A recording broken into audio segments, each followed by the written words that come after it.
वो अपने बिस्तर पर लेटी थी, अंधेरी वेस्ट के एक फ्लैट में। पंखा आहिस्ता आहिस्ता चल रहा था, घर की तमाम लाइट्स बंद थीं और घड़ी 9 बजा रही थी। लेकिन उसके फ्लैट के बाहर शोर था।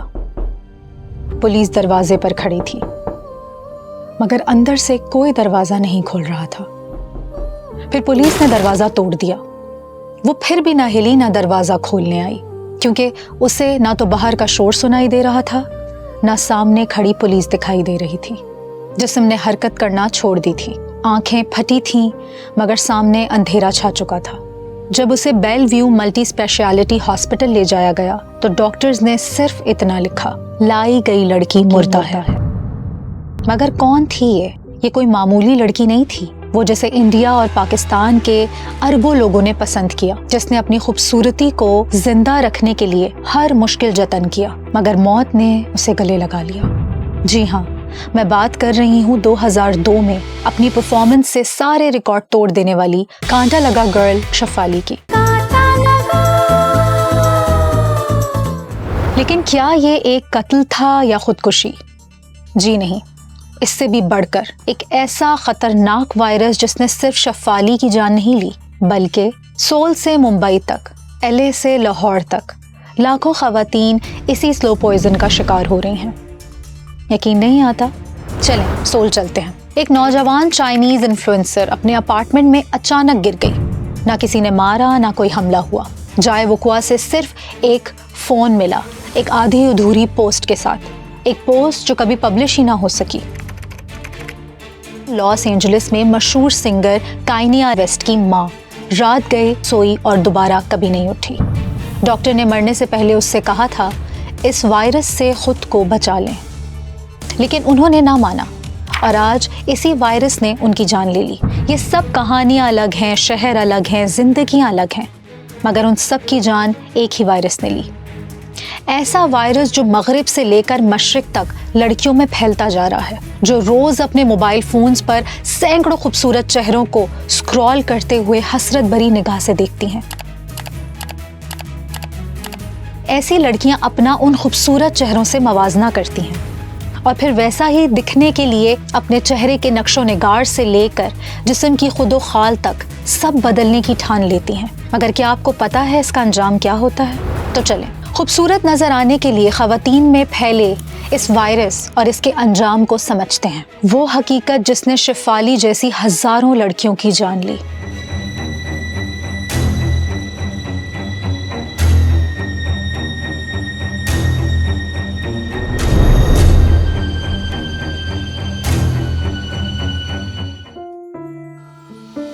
नॉर्दर्न चाइना, एक आम सा आदमी मगर एक खैर मामूली खूबसूरत लड़की। वो उसे देखता है और मोहब्बत हो जाती है। लड़की बेहद खूबसूरत थी। लड़का दिखने में एवरेज था, लेकिन अच्छा खासा कमाता था।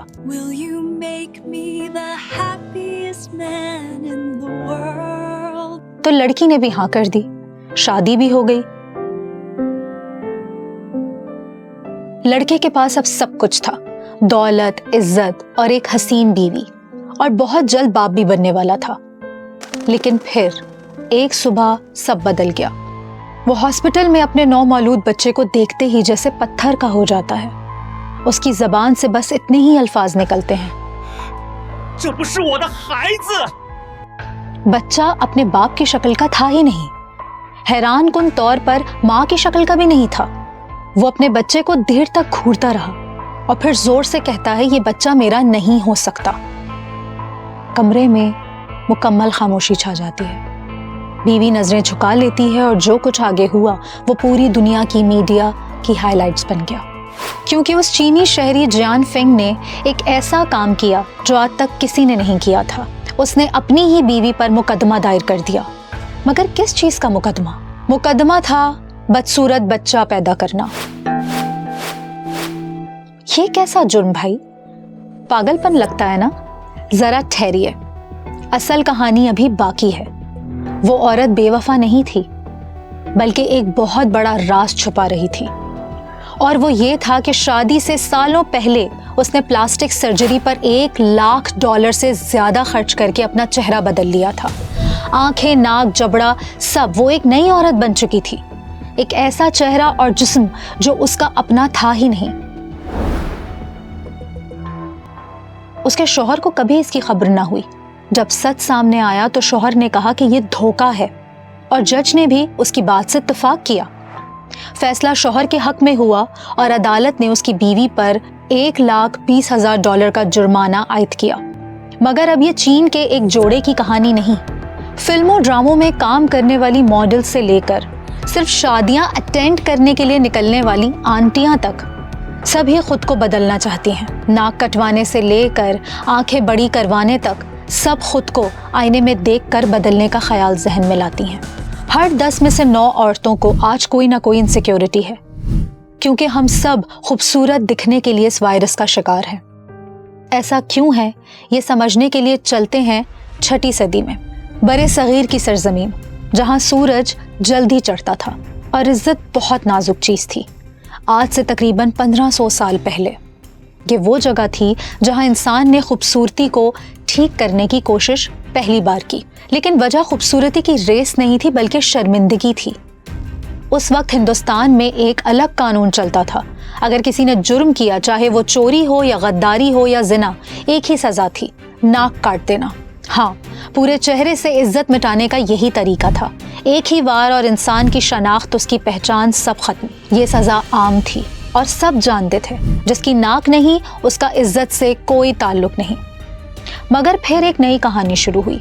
जब सर्जन्स ने उन कटे चेहरों को देखा, उन्होंने सोचा क्या हम इसे वापस नहीं ला सकते। यूं तिब की तारीख में पहली बार एक नई जुस्तजू ने जन्म लिया, मसनूई नाक। वो कहते हैं ना, ज़रूरत इजाद की माँ है। बस यही सज़ा एक ऐसी ज़रूरत थी जिसने नई इजाद को जन्म दिया। उस ज़माने में एक हकीम हुआ करते थे, एक नाम जो आज मेडिकल किताबों में मौजूद है, और वो नाम है सश्रुता। उसने कटी हुई नाक वाले सज़ा याफ्ता लोगों से कहा, घबराओ मत, मैं हूं ना, मैं तुम्हारी नाक वापस ला सकता हूं। और फिर वो इजाद करता है एक नया तरीका, जिसे उसने नाम दिया इंडियन फ्लैप। ये वो लम्हा था जब प्लास्टिक सर्जरी की बुनियाद पड़ी। सरशूता एक टुकड़ा मरीज के गाल से काट कर नाक के जख्म पर रखता, फिर इस तरह बांधता कि वो नई नाक की शक्ल इख्तियार करने लगे। और जब तक वो ठीक नहीं होती, वो उसके अंदर कैस्टर ऑयल के नलकों से हवा भर के उसे सीधा रखता। खैर, उस वक्त यूरोप में एक ऐसी जिनसी बीमारी थी जिसने पूरे यूरोप को जकड़ लिया था। जी हाँ, मैं बात कर रही हूँ सिफिलिस की। ये बीमारी जिस्म के नर्म हिस्सों को खा जाती थी, खास तौर पर नाक को। और फिर बहुत से लोग अपने चेहरों पे नाकों के बीच सुराख लिए घूमते थे। तो बस क्या था, बरतानवी डॉक्टर हिंदुस्तान से मसनूई नाक का नुस्खा यूरोप में लाया और यहाँ भी वैसे ही नाक बहाल करने के लिए सर्जरीज होने लगी। 18वीं सदी के आखिर तक रिकंस्ट्रक्टिव नोज सर्जरी एक आम इलाज बन चुका था, फिर चाहे आपकी नाक सिफिलिस से गई हो या फ्रॉस्टबाइट से। और ये सब हिंदुस्तान से शुरू नहीं हुआ था, बल्कि दूसरी कई सल्तनतें इस तरह अपने से ज़्यादा खूबसूरत और जवान दिखने के तरीके ढूंढ रही थीं। मिस्र की रानी क्लेओपेत्रा अपने चेहरे को दूध से धोती थी, क्योंकि उसे यकीन था कि दूध जिल्द को जवान रखती है। आप जानते हैं, इंसान की सबसे बड़ी ख्वाहिश यही होती है कि वो कभी बूढ़ा ना हो। कदीम चीन में औरतें अपनी जिल्द सफ़ेद करने के लिए सीसा अपने चेहरों पर लगाती थीं, मुख्तलिफ अद्वियात में मिलाकर।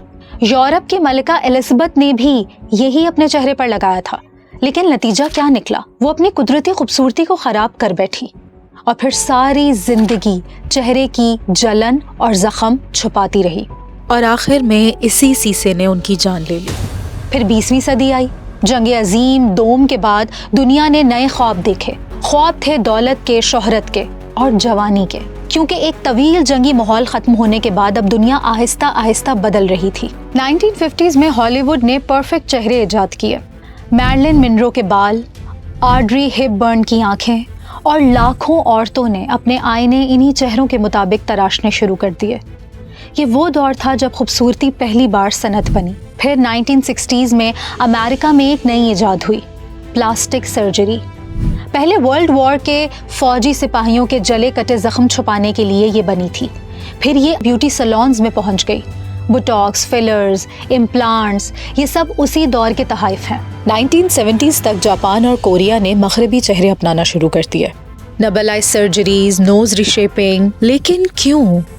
क्योंकि खूबसूरती की तारीफ अब अमेरिका से आने लगी थी। और फिर 2000 का ज़माना आया, टीवी, इश्तिहारात और आखिरकार सोशल मीडिया। अब खूबसूरती सिर्फ डिजिटल आइडेंटिटी बन गई।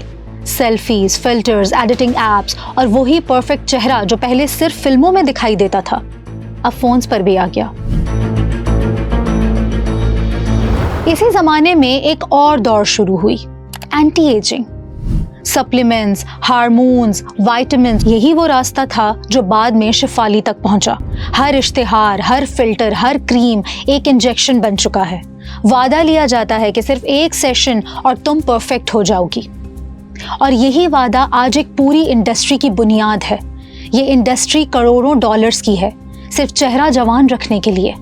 कॉस्मेटिक प्रोसीजर्स, ये वो तरीका है जिनमें चेहरे की चमक, जिल्द की लचक या जिस्म की साख्त को बदला जाता है। इंजेक्शंस, सर्जरीज या हार्मोनिक इलाज से बोटॉक्स, जो असल में मसल्स को मफलूज करने के लिए इजाद हुआ था, अब इसे माथे की कई झुर्रियां मिटाने के लिए चेहरे में दाखिल किया जाता है। दुनिया भर में हर साल 1 करोड़ से ज़्यादा लोग ये करवाते हैं। खतरा, अगर इंजेक्शन गलत जगह लगा तो फॉलेज या दायमी दौरा। दूसरा, लाइपोसेक्शन, जिस्म से चर्बी निकालने की सर्जरी। इसमें ज़रा सी गलती जानलेवा साबित हो सकती है। एक रिसर्च के मुताबिक पाकिस्तान समेत दुनिया भर में लाइपोसेक्शन के इस्तेमाल में गलत तरीके अपनाने या गफलत की वजह से हर साल सैकड़ों अफराद की जान खतरे में पड़ जाती है। एंटी एजिंग सप्लीमेंट्स, ये वही रास्ता था जो शफाली ने चुना।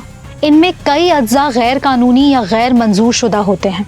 कुछ सप्लीमेंट्स में ग्रोथ हार्मोन्स और स्टीरॉयड्स मिलाए जाते हैं जो दिल की धड़कन बढ़ाते हैं, उम्र बढ़ने का डर हो और ये एहसास कि अगर मैं बूढ़ी लगी तो ख़त्म हो जाऊंगी।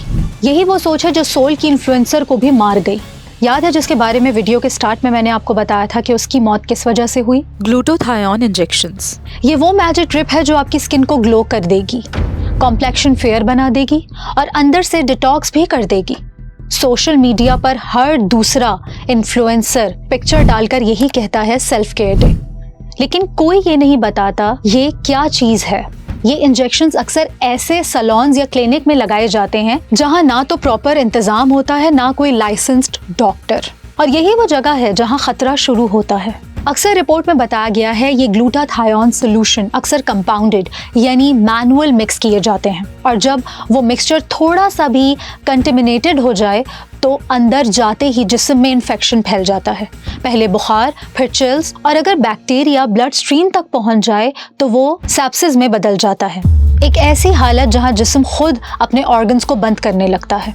FDA ने कई बार वार्निंग दी है कि गैर मंजूर शुदा ग्लूटाथायोन ड्रिप्स या वाइटनिंग इंजेक्शंस खतरनाक हैं क्योंकि इनमें एंडोटॉक्सिन्स पाए जाते हैं, वो माइक्रोस्कोपिक जहर जो जिस्म के अंदर शॉक पैदा कर देता है। वो ड्रिप्स जो आपको फेयर बनाने का वादा करती हैं, कभी कभार आपकी हार्ट बीट भी बंद कर देती हैं, यानी इंसान खत्म। गैर मंजूर शुदा क्लिनिक, गलत डोजेज या कंटेमिनेटेड मिक्सचर और तुम्हारी वेन्स बंद हो सकती हैं।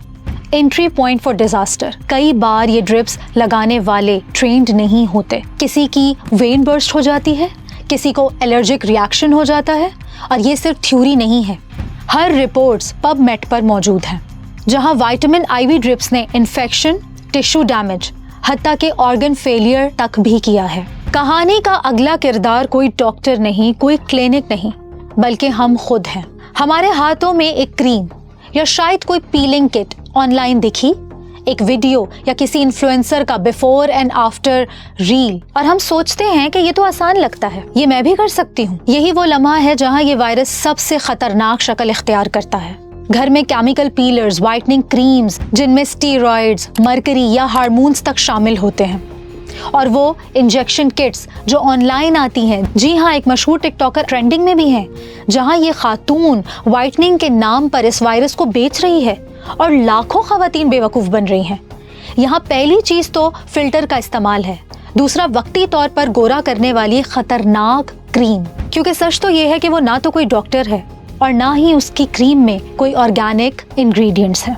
ये सस्ती क्रीम्स जिनका अंजाम बहुत ही महंगा, कभी जख्म, कभी इन्फेक्शन, कभी परमानेंट पिगमेंटेशन, कभी नर्व डैमेज, कभी ऑर्गन टॉक्सिसिटी और सबसे खतरनाक आईने का झूठ। आपको लगता है अभी थोड़ा और ग्लो चाहिए, बस एक और पील, बस एक और क्रीम, और यही ऑब्सेशन आहिस्ता आहिस्ता एडिक्शन बन जाती है। International society of aesthetic plastic surgery के मुताबिक 2023 में दुनिया भर में 35 मिलियन से ज्यादा कॉस्मेटिक प्रोसीजर्स हुए हैं। जी हाँ, 35 मिलियन, और सिर्फ 2 साल में इस सनत ने 40% तक तरक्की की है। सस्ती सर्जरी, वेकेशन विद ट्रांसफॉर्मेशन, लेकिन इन दावों की कीमत जिंदगी। ये वार्निंग है उन सब के लिए जो सस्ती कीमत में ख्वाब खरीदने निकलती हैं। हालांकि रेगुलेटरी इदारे मुसलसल वार्निंग, एडवाइजरी, रिकॉल्स कर रहे हैं। FDA बार बार खबरदार कर रहा है कि गैर मंजूर शुदा glutathione, injectable, IV drips, compounded serums, इनमें एंडोटॉक्सिन्स पाए गए हैं जो जिस्म में जाकर इन्फेक्शन, ऑर्गन फेलियर्स का बाइस बनते हैं। जब आप सुबह उठकर आईने में देखती हैं और दिल में पहला ख्याल आता है मैं जैसी हूँ अच्छी नहीं हूँ, तो समझ लीजिए वायरस ने अपना काम करना शुरू कर दिया है। यही वो वजह है जिसकी वजह से कंपनियां अरबों कमाती हैं और हम अपने आपे से बाहर होते जा रहे हैं। खूबसूरती का मतलब बदल गया है। पहले ये जिंदगी की अलामत थी, अब ये एंजाइटी का दूसरा नाम है। लेकिन ये वायरस नाकाबिले इलाज नहीं, इसका इलाज क्रीम में नहीं, एक्सेप्टेंस में है। जब आप किसी फ्लॉ को छुपाने के बजाय उसे अपना हिस्सा मान ले, तब हीलिंग शुरू होती है। और शायद यही खूबसूरती की असल कीमत है कि आप खुद को बदलने के बजाय खुद को समझें, अपने आप को आईने में देखें और कहें कि मैं जैसी हूँ बहुत खूबसूरत हूँ। आप जिस खुदा को मानती हैं उसका ग्रैटिट्यूड कीजिए कि खुदा ने जैसा बनाया है बहुत अच्छा बनाया है। मैंने अपना काम कर दिया, अब आपकी बारी है। ये वीडियो अपनी तमाम फ्रेंड्स को भेजें, उनकी जान बचाएं, कहीं वो भी अपने नाक या चेहरे कटवाने का ना सोच रही हों।